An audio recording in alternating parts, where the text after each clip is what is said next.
దేశాన్ని వదిలేసి వెళ్ళిపోదాం అనుకుంటున్న వాళ్ళే ఇప్పుడు ఎక్కువ మంది కనిపిస్తున్నారండి. ఎక్కువ మంది అంటే లక్షల్లో, కోట్లల్లో కాదు గానీ వేలల్లోనే.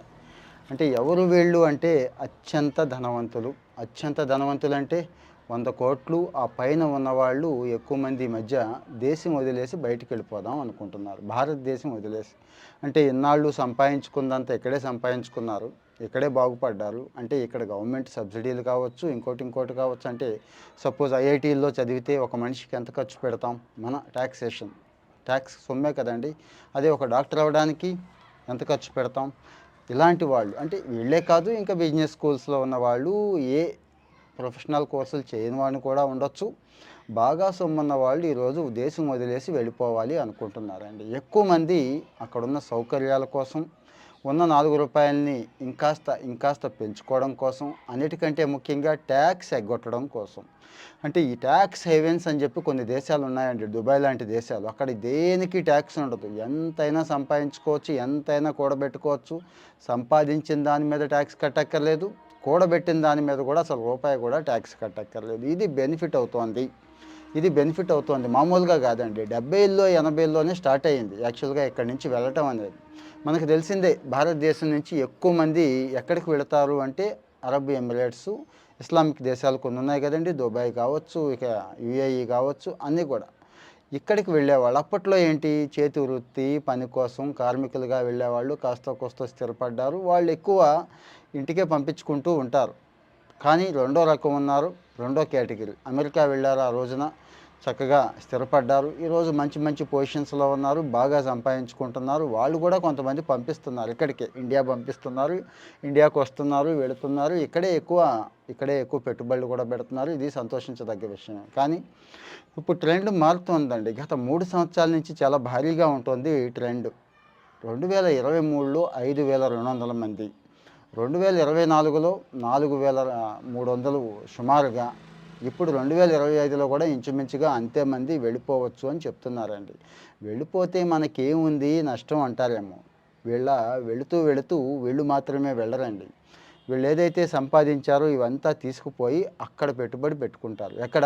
అమెరికా వెళ్ళినా, పోర్చుగల్ వెళ్ళినా, న్యూజిలాండ్ వెళ్ళినా, ముఖ్యంగా యుఏఈ, యునైటెడ్ అరబ్ ఎమిరేట్స్ వెళ్ళినా. ఈ 4 దేశాలే ముఖ్యంగా ఉన్నాయండి. ఈ 4 దేశాలకే ఎక్కువ మంది వెళ్ళిపోతున్నారు. ఎందుకు?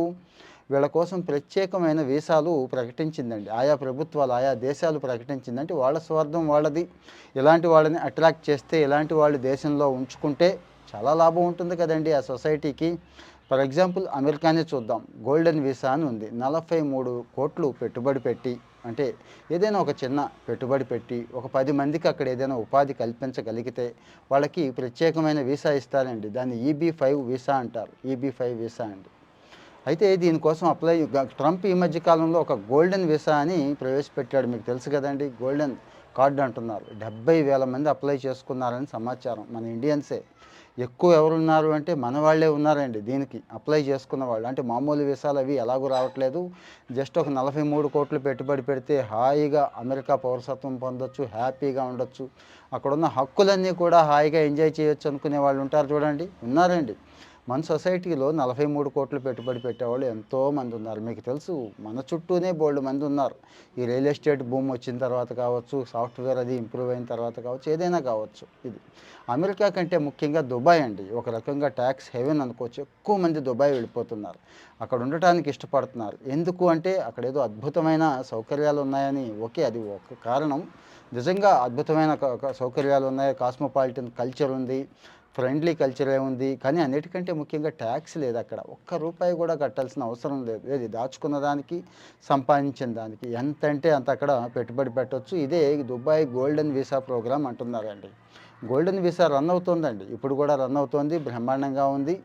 ఈ ఒక్క ఏడాదిలోనే దుబాయ్‌కి 10,000 మంది వెళ్తారని అంచనా అండి. దుబాయ్ ఎకానమీ చాలా స్పీడ్‌గా ఉంది. అద్భుతమైన సిటీస్ కడుతున్నారు.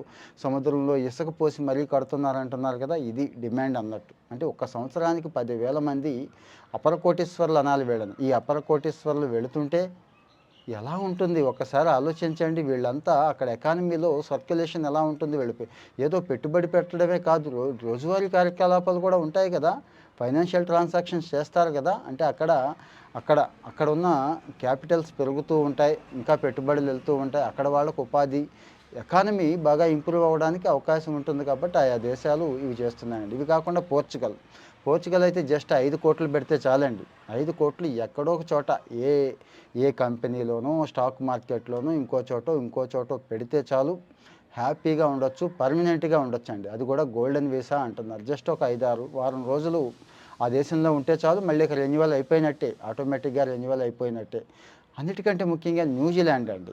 న్యూజిలాండు కూడా ఇలాంటి స్కీమ్ ఉందండి. న్యూజిలాండ్ అయితే ఒక 25,00,00,000 పెడితే సరిపోతుంది. అంటే 50,00,000 న్యూజిలాండ్ డాలర్లు. ఇక్కడ అప్లై చేసుకున్న వాళ్ళలో ఎక్కువ మంది ఇండియన్స్ ఉన్నారండి. చాలా విచిత్రం చూడండి. అంటే ఇండియాలో అపర కోటీశ్వరులకి కరువేమీ లేదు. ఎందుకు అమెరికా చూస్తే అక్కడ హైయెస్ట్ మన వాళ్ళే, దుబాయ్ వెళ్తున్న వాళ్ళు మన వాళ్ళే, న్యూజిలాండ్ కూడా మన వాళ్ళే, ఒక పోర్చుగలే కాస్త కోస్తో సెకండ్, థర్డ్ ప్లేస్ ఉంటుంది. ఈ రకంగా వెళ్ళిపోతున్నారు. ఎందుకు అంటే సంపద పెరిగిందండి. గత దశాబ్ద కాలంలో, గత 10 సంవత్సరాల కాలంలో 100% పెరిగింది. అంటే అప్పుడు సపోజ్ 1,00,000 మంది ఉంటే 2,00,000 మంది అయ్యారు. అప్పుడు 1000 మంది ఉంటే 2,000 మంది అయ్యారు. ఎవరు? ఈ అపర కోటేశ్వరులు అని. సో వీళ్ళల్లో కొన్ని వేల మంది దేశం వదిలేసి వెళ్ళిపోతారు అంటున్నారండి. ఇక జీడిపి కూడా మామూలుగా లేదు మనది. విపరీతమైన జీడిపి, మంచి వృద్ధి రేటు నమోదు చేస్తుంది భారతదేశం స్టాండర్డ్‌గా.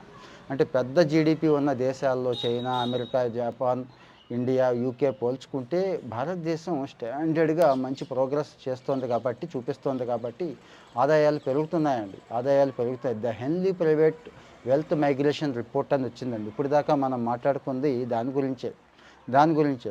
ఇక మళ్ళీ గుర్తు చేస్తున్నాను. ఎక్కడైతే ట్యాక్స్ లేదో అది బాగా ఆకర్షిస్తోంది. రూ. 4 బాగా సంపాదించుకోవచ్చు, వెనకేసుకోవచ్చు అని పోతున్నారు.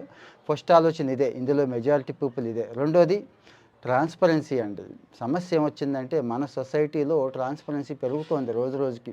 ఇన్కమ్ ట్యాక్స్ వాళ్ళు, ఈడీ వాళ్ళు వచ్చి పట్టేసుకుంటున్నారు. ఇంతకుముందు తప్పించుకోవడానికి, దాచుకోవడానికి ఉండేది కానీ ఇప్పుడు దాచుకోవడం కష్టమైపోతుంది. అదో కారణం అవ్వడం వల్లే మన వాళ్ళు అక్కడికి పారిపోతున్నారు.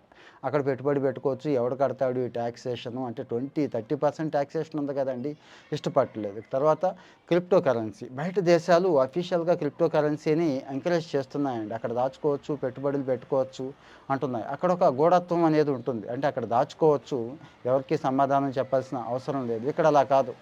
క్రిప్టో లావాదేవీలని మన వాళ్ళంతా ఎంకరేజ్ చేయరండి. డిస్కరేజే చేస్తారు. అలా ఉంటుంది. దానికి తోడు క్రిప్టో మీద కూడా పన్ను చెల్లించాలి. ఇక్కడ క్రిప్టో కరెన్సీ కొనుక్కోవచ్చు. చాలా ఉంటాయి దానికి కండిషన్సు. పన్ను కూడా ఇవ్వాలి. సో ఇక ఫైనల్‌గా వీటితో పాటు అక్కడ కాస్త మంచి ఫెసిలిటీస్ ఉంటాయి. యాక్చువల్‌గా చెప్పాలంటే ఆ సొసైటీస్ బావుంటాయి. హ్యాపీగా ఉంటాయి. వీళ్ళు కూడా హ్యాపీగా ఉండొచ్చు. అంటే విద్య, వైద్యం సౌకర్యాలు బావుంటాయి. సెక్యూరిటీ బావుంటుంది. మంచి లావిష్‌గా బతకొచ్చు కదండీ. ఇలా ఆలోచించే వాళ్ళకి అది బావుంది. ఈ రకంగా ఈరోజు భారతదేశంలో ఉన్న సొమ్మున్న మహారాజులంతా ఆ మాటకొస్తే ఇక అపర కోటీశ్వరులు అనాలిలెండి. అంటే అపర కోటీశ్వరులు అంటే అంబానీ, అదానీలు కాకుండా వీళ్ళని కూడా ఒక 100,00,00,000, 200,00,00,000 సంపాదించిన వాళ్ళు ఎక్కువ మంది అక్కడికి వెళ్ళిపోవాలి. అక్కడ సెటిల్ అవ్వాలి. అక్కడ రూ. 4 సంపాదించుకోవాలనుకుంటున్నారు. ఇది ట్రెండ్. మరి దీన్ని బేస్ చేసుకొని ప్రభుత్వం నిర్ణయాలు తీసుకుంటే మరి వాళ్ళని ఎంకరేజ్ చేయాలా? డిస్కరేజ్ చేయాలా? దానివల్ల ఎంత నష్టం ఉంది? ఎంత లాభం ఉందనేది పాలసీ డెసిషన్. చూద్దాం ఏం జరుగుతోంది అనేది. సో మరి ఈ టాపిక్ మీకు నచ్చుతున్నట్టయితే మీ ఫ్రెండ్స్‌కి షేర్ చేయండి మర్చిపోవద్దు. మళ్ళా ఇలాంటి వీడియోలు రావాలంటే లైక్ కొడితేనే వస్తాయండి మీకు. లైక్ కొట్టండి. ఇప్పటికీ ఫాలో అవ్వని వాళ్ళు ఫాలో అవుతూ ఉండండి. Thank you. ఇంకొక వీడియోతో మళ్ళీ కలుసుకుందాం.